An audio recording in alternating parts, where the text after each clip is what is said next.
bem-vindos ao canal Diárias Escuras e dando início à nossa parte de entrevistas, eu vou entrevistar hoje uma pessoa muito bacana, uma pessoa do bem, uma pessoa batalhadora, guerreira, Solange de Fátima Queiroz de Lima, mais conhecida como Sol, uma grande amiga que eu conheci no decorrer da vida. Sol, conta um pouquinho pra mim, eu vou te fazer aquela pergunta clássica, né, que muitas pessoas fazem, acredito que pra você também, porque pra mim eu sei que fazem direto. Você nasceu com deficiência visual, a Sol, ela é deficiente visual, total. Você nasceu ou você adquiriu no decorrer da vida? Eu nasci com a deficiência visual, nasci com síndrome de Peters, que é uma malformação genética, mas com 24, 25 anos eu adquiri um glaucoma e por causa desse glaucoma é que a minha visão piorou e eu perdi um pouquinho de visão que eu tinha. Eu tive no máximo 3%, que foi o que eu enxerguei na vida, né? E daí, por causa do glaucoma, que eu vinha ficar cega.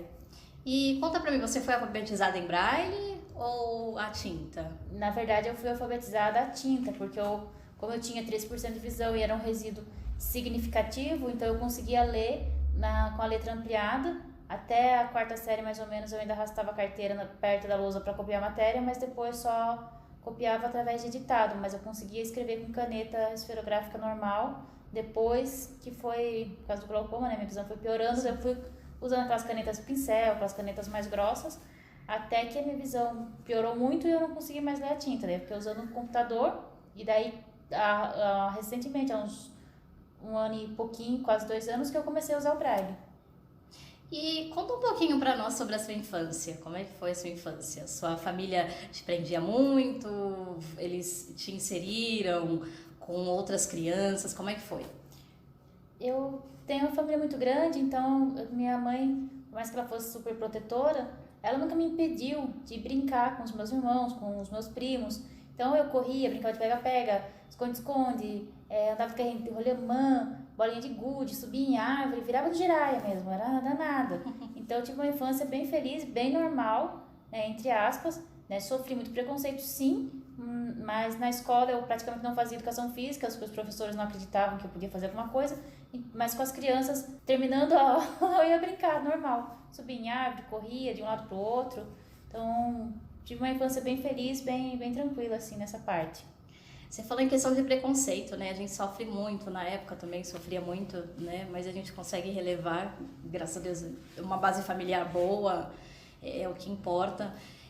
Qual foi o bullying, digamos assim, né? Que hoje na modernidade se diz bullying, na nossa época nem tinha isso. Qual foi o que mais te marcou, assim, uma coisa que te deixou impactada, chocada? O momento da escola, ou seja, o momento inicial da sua adolescência, qual foi? Olha, muitas coisas me chocaram, como por exemplo uma vez que uma professora de geografia falou que eu não era normal, que eu não podia sorrir, que eu não podia dar risada do jeito que eu estava rindo com as outras crianças porque eu não era normal. E eu perguntei, mas o que é ser normal se as pessoas são diferentes umas das outras? Né? Não era normal na cabeça dela porque eu não enxergava, mas as pessoas, cada um tem um jeito, um é gordo, outro é magro, um é baixo, outro é alto. Então ninguém é exatamente igual ao outro para dizer que tem um padrão de normalidade. E só porque a gente não enxerga, a gente tem que ser triste? Isso me chocou bastante. E até hoje eu me recordo, né, da maneira como aquela professora falou. Sim, é bem marcante mesmo. A Sol, para quem não sabe, a Sol ela é escritora. Conta um pouquinho como é que começou essa paixão por escrever livros. Eu escrevo desde os 9 anos de idade. Eu escrevo poesias, escrevo contos também. E até já tenho um livro de poesias publicado na Amazon, para quem tiver interesse, né? Eu vou deixar o link abaixo dos vídeos. Chama-se Campinas Verdejantes, Poesias Reflexivas. E eu comecei a escrever as poesias com 9 anos. E essas poesias eu fui juntando ao longo da vida e deu para fazer 4 livros com ela, tantas poesias que eram, né? Porque era bastante, eu dividi por temas e o primeiro livro de poesia já foi publicado. O segundo livro que eu publiquei, né, que é Memórias de um Pudim, é um livro de contos onde eu conto a história de um gato que eu tive e é uma história verídica, né? Então é bem emocionante, assim, bem bacana. Tem outros livros que estão a caminho aí, né, de poesias também, livros de contos, né, mas que ainda não estão finalizados, né? Tenho 3 de poesias prontos que ainda não foram publicados, mas é isso. Inclusive, esse livro do Pudim é um livro que tá fresquinho, né? Foi lançado hoje, é isso, Sol? Isso mesmo. Foi lançado hoje na Amazon também. E vai estar disponível para quem quiser adquirir. Eu vou deixar o link, né, abaixo da descrição do vídeo para vocês estarem lendo lá e super aconselho. Dar um apoio pra gente aí, né? Que é bom também, ajuda. Inclusive, a Sol tem um canal no YouTube. Como é que começou essa paixão por youtuber? Conta pra mim. Na verdade, como eu escrevo poesias e eu sempre tive vergonha de mostrar para as pessoas as minhas poesias, eu resolvi começar a filmar para colocar no Facebook, para colocar no próprio YouTube e também para me ajudar a me soltar declamando as minhas poesias. E daí, na época da pandemia, em 2020, eu tive a ideia de fazer esse canal, que se chama Royalzito Poemas, para divulgar as minhas poesias. E também para falar de literatura, que é uma coisa que eu gosto bastante. Por que o nome Royalzito Poema? Royalzito. Isso. Royalzito é o diminutivo de Royal. Royal é um personagem que eu inventei, que é um dos contos que eu estou escrevendo. Só que quando eu era criança, eu desenhava um ratinho, que eu aprendi a fazer com o número 6. Você faz o desenho do número 6 e vai fazendo os contornos, ligando os pontos para formar o desenho do ratinho. E aí eu dei esse nome de Royal para ele. Só que daí quando passou um tempo, eu descobri que Royal tem um monte de coisa, tem fermento, tem ração de cachorro, tem gelatina, tem uma carrada de coisa que se chama Royal. E daí eu coloquei o diminutivo, né, mudei para Royalzito, que é uma coisa que não tem ainda por aí, né. E daí quando eu fui postar, fazer a minha primeira fanpage no Facebook, minha primeira página, não dava para colocar Royal Poemas, tinha que ser um outro nome diferente, o Facebook não aceitava, então eu coloquei Royalzito Poemas e ele aceitou imediatamente, depois que ficou Royalzito Poemas, depois o canal do YouTube veio por causa disso também, Royalzito Poemas. Conta um pouquinho pra mim sobre a sua adolescência barra adulta, ela é casada, conta um pouquinho pra nós. A minha adolescência foi uma fase meio complicadinha, né, eu tive depressão, porque descobri algumas coisas ali que me chocaram bastante, mas graças a Deus superei isso também. Sempre fui uma menina muito estudiosa, sempre gostei de ler, de escrever e sempre gostei de estar ativa na sociedade. Participei de projetos sociais, na época lá em Capão Bonito, que a gente fazia projetos para ajudar outras instituições e ajudar na nossa própria cidade. Isso além de me fazer crescer, me ajudou a sair daquela inércia que eu estava, né, achando que eu não servia para nada.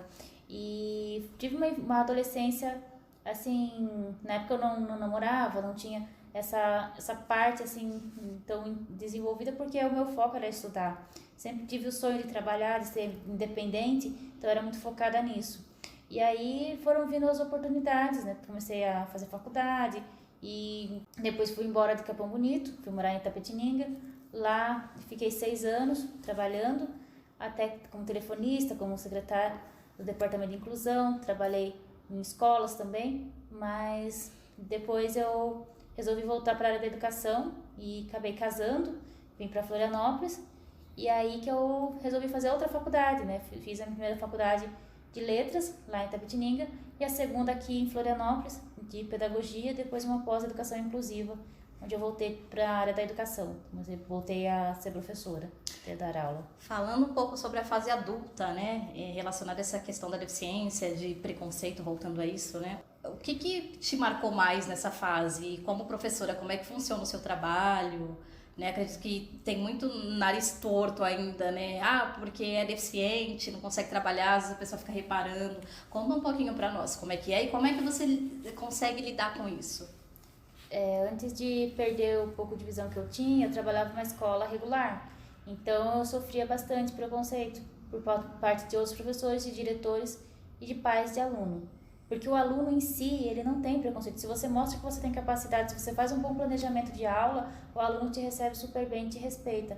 Agora, os professores, né, os outros diretores, pais de aluno, às vezes acabam torcendo o nariz, porque acham que você não vai conseguir controlar a sala. Se um professor, às vezes, normal, né, dizem que é normal, né, que enxerga, às vezes não controla, que dirá um cego, como que vai controlar. Mas tudo, se você faz um bom planejamento, se você tem força e vontade, se você sabe onde você quer chegar com aquele aluno, você consegue ter o controle e o domínio da sala, se você tem domínio do conteúdo que você vai aplicar. E naquela época eu parei de dar aula por causa da minha deficiência que piorou. Mas agora eu voltei a dar aula, né, me especializei, e hoje eu trabalho com crianças cegas, né, eu trabalho dando aula para alunos com deficiência visual.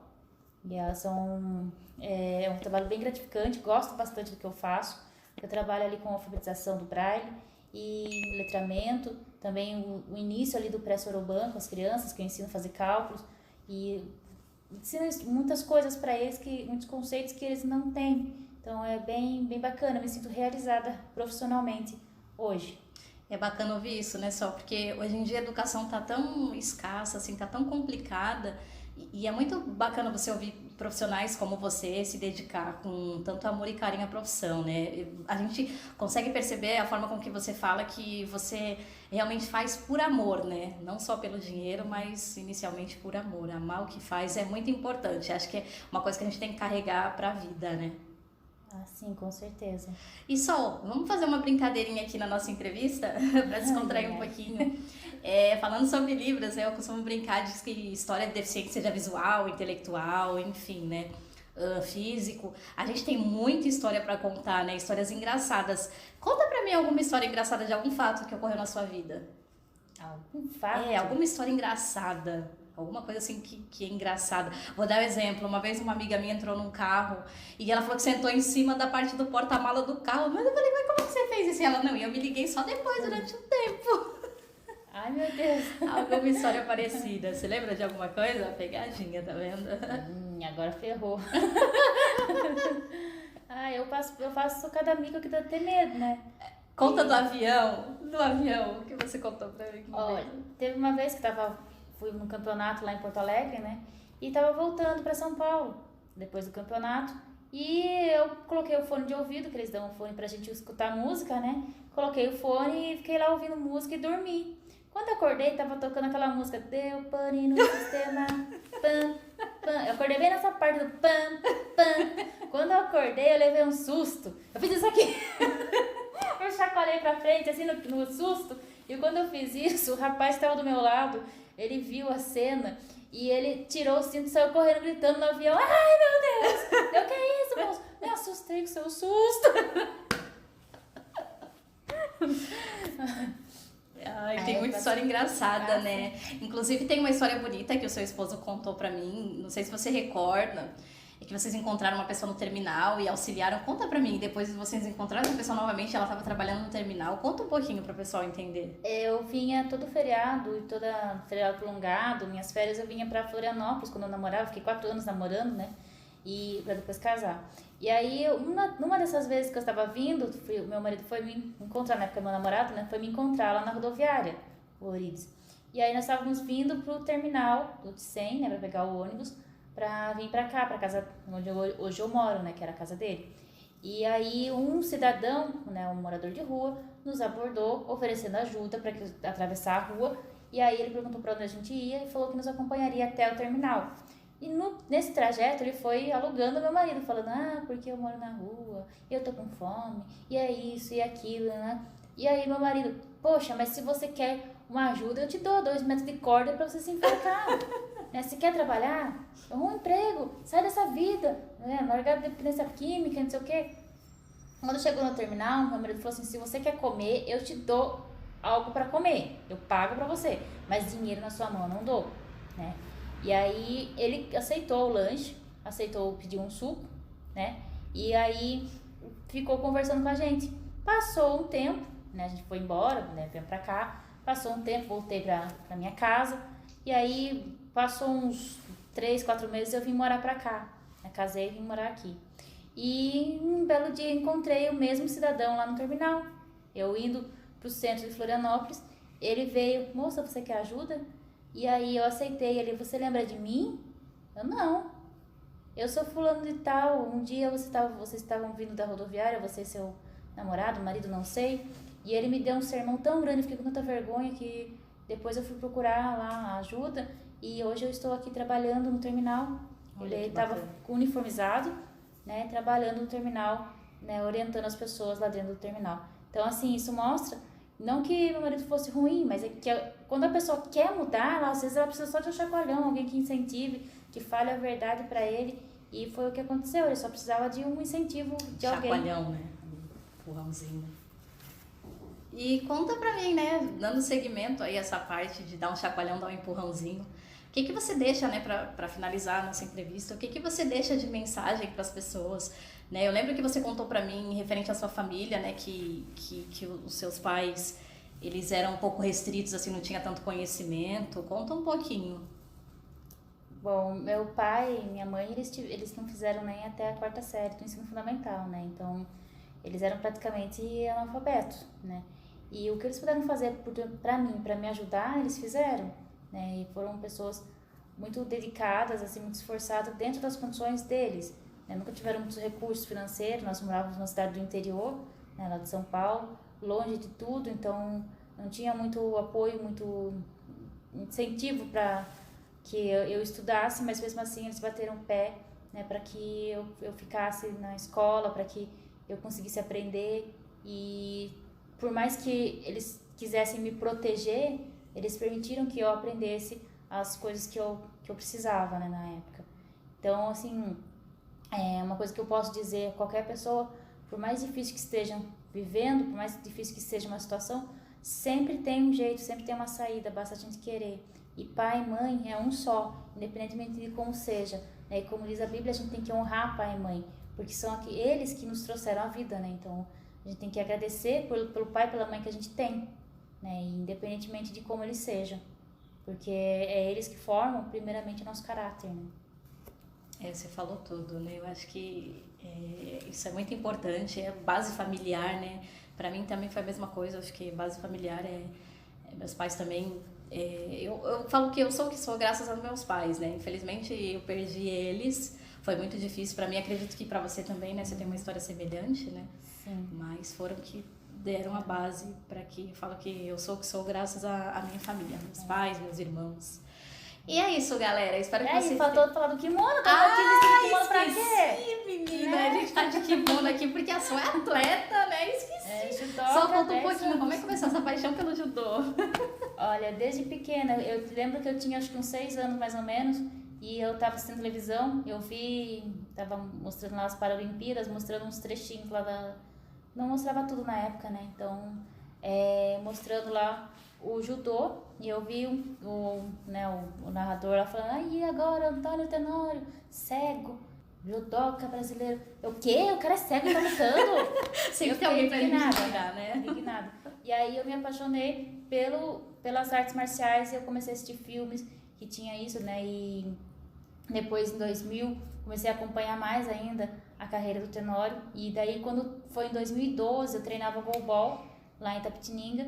E aí eu não ia pra competição porque não tinha time feminino lá, mas assim eu treinava com o pessoal. Porém, só tinha 2, 3 meninas e não dava time, porque elas não queriam competir. E aí o professor um dia comentou que estava tendo judô no ginásio esportivo lá de Itapetininga. E aí eu fui treinar com eles, né? E eu me convidei para ir treinar e me aceitaram de boa lá na Academia Kodokan de Judô de Itapetininga. Lá eu fiquei até 2019 treinando. Né, e em 2019 eu vim pra cá, casei, daí que eu comecei a treinar aqui em Florianópolis. Hoje eu sou faixa marrom, mas eu entrei no judô em 2012. Então já tô aqui há 10 anos no judô, né? Gosto muito desse esporte, tenho 75 medalhas do judô. Olha. Luto na categoria regular e na paralímpica, né? Tenho algumas medalhas do Brasileiro de Judô para Cegos, do Grand Prix Inferior de Judô para Cegos na etapa internacional. Então tenho algumas medalhas do Paulista, né? Do Paulista para Deficiente, tem do Campeonato Estadual, do Campeonato Regular de São Paulo, né? Tenho bastante medalha importante, medalhas de festival, de amistoso. Vai complementar, peraí? Isso. É como se a gente estivesse saudando uma outra, né? No hinduísmo tem isso, né? A minha essência sauda a sua essência, no Japão também tem, que é sinal de respeito, reverência, porque você está emprestando o seu corpo para o adversário treinar, assim como ele está emprestando o dele para você. Então, é uma parceria, né? Uma troca dos dois. E aí, depois a gente vai fazer o kumikata. O que é kumikata? É pegada. Né? A gente vai fazer briga de pegada. Ai, meu Deus. E a gente não vai lutar aqui, senão não pode fazer, não, a gente vai se machucar. Uhum. É aquele espaço pequeno. Então, o que a gente começa? As pessoas que enxergam, elas não começam fazendo pegada. Eu ia te perguntar, qual é o diferencial da luta para quem enxerga e para quem não enxerga? A única diferença é justamente isso. O cego, né, ele pega visual, ele vai pegar. Ó, eu tô pegando aqui na sua gola, você vai pegar na minha também. Assim? Nessa daqui, tá. Aqui. Pode pegar aqui assim, ó. Tá, aqui. E no meu cotovelo. Vamos mão aqui no meu cotovelo. Isso, nessa altura aqui. Tá. Quanto mais tecido você pegar, melhor, ó. Tá vendo que eu pego aqui, ó, e puxo? Sim. E essa mão, tá aqui, ó, vendo meu dedão? Esse dedão, ele fica pra cima, tá? É esse dedão que onde ele tá, é a direção de onde você vai jogar a pessoa. Se o dedo tá pra cima, você vai jogar a pessoa pra trás. Se o dedo tá pra cá, você vai jogar aqui, ó. Se ele tá aqui, ó, vai direcionar aqui. É ele que direciona onde você vai ser jogada. A mão que tá aqui no cotovelo, ela vai direcionar a sua puxada, ó, pra cá. Entendeu? Ou pra trás. Dependendo do golpe que você vai fazer, ou pra frente. Entendeu? Ou pra cá também, eu posso tirar uma pegada aqui. O que era o kumikata que eu ia falar pra você? A liga de pegada. Quem enxerga, que inicia a luta, você tá aqui, certo? Com as duas mãos aqui, né? A hora que fala pra começar, né? Então, você vai pegar e fazer o quê? Pular a pessoa. Ai, que...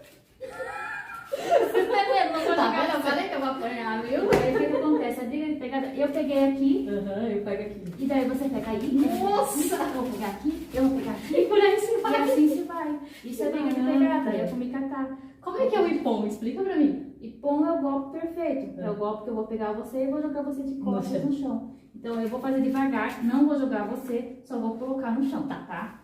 Existe um golpe chamado Ippon Seoinage. Eu pego você aqui, eu vou enfiar o braço aqui, vou carregar, não vou jogar aqui, porque você tem não que sabe cair, né? Então o que eu faço? Eu carreguei você aqui, ó. Eu vou virar, se eu puxar esse braço pra frente, você cai. E você vai cair de costas.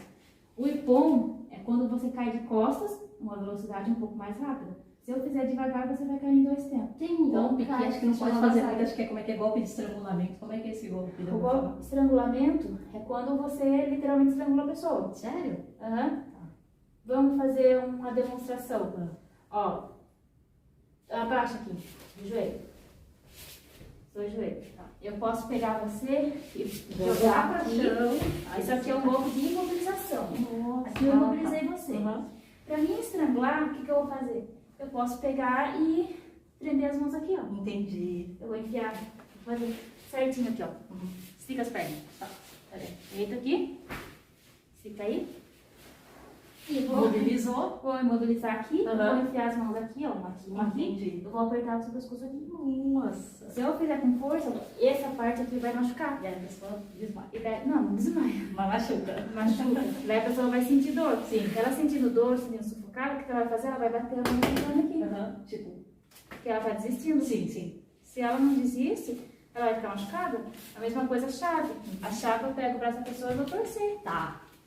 E aí acaba machucando. Então as pessoas acabam sentindo dor, ela acaba soltando, né? Acaba batendo pra poder ser liberada. Mas no judô, se a pessoa não bater no estrangulamento, na chave ou na imobilização, ela tem 20 segundos para sair daquela situação. Se ela não sai, é dado com 10 segundos vazarem, quer dizer, 15 segundos vazarem, 20 e é dado Ippon para outra pessoa. Está estrangulando, que está dando a chave ou... Outra coisa que eu esqueci. A imobilização. E é isso. O judô, você pode dar o golpe em pé ou o golpe no chão, né? Que é estrangulamento, chave. É disciplina mesmo, né? Disciplina total. E treino. Treino, muito treino. E judô é técnica. Técnica, desequilíbrio, por último, a força. A força que a gente menos usa no judô. Por isso que o judô é a arte marcial mais leve que tem. É conhecido como caminho suave, o verdadeiro significado do judô. E sou muito grata a esse esporte que me propiciou aprender, conhecer muitos lugares do Brasil, conhecer um pouco da cultura japonesa também. E o kimono, eu estou vestida com ele hoje, a Marcinha, porque para mim representa aquilo que eu aprendi, né? E lembra o princípio do judô. A gente cai, mas a gente aprende e levanta ainda mais forte. Isso é para você levar para a vida, né? Muito bacana, Sol. Muito obrigada pela sua entrevista. Espero que vocês tenham gostado. E sigam a Sol lá no canal dela, né? Royazitos Poema. Eu vou colocar lá. E a Marcinha também, no canal dela. Eu vou colocar lá na descrição do vídeo para vocês seguirem. E espero que vocês tenham gostado desse vídeo. Compartilhem com seus amigos. Ativem o sininho para receber as notificações, porque às vezes o YouTube não aparece quando a gente coloca novidades, né? Se inscrevam no nosso canal e, claro, né, dê o seu like. Eu gostei ou não gostei também, se você não gosta desse tipo de vídeo. Espero que tenha servido de inspiração aí pra você que tá em casa, que tem 2 braços, 2 pernas, 2 olhos, enxerga normal, anda. E pare de reclamar um pouquinho. Um grande beijo e até o próximo vídeo. Tchau! Tchau!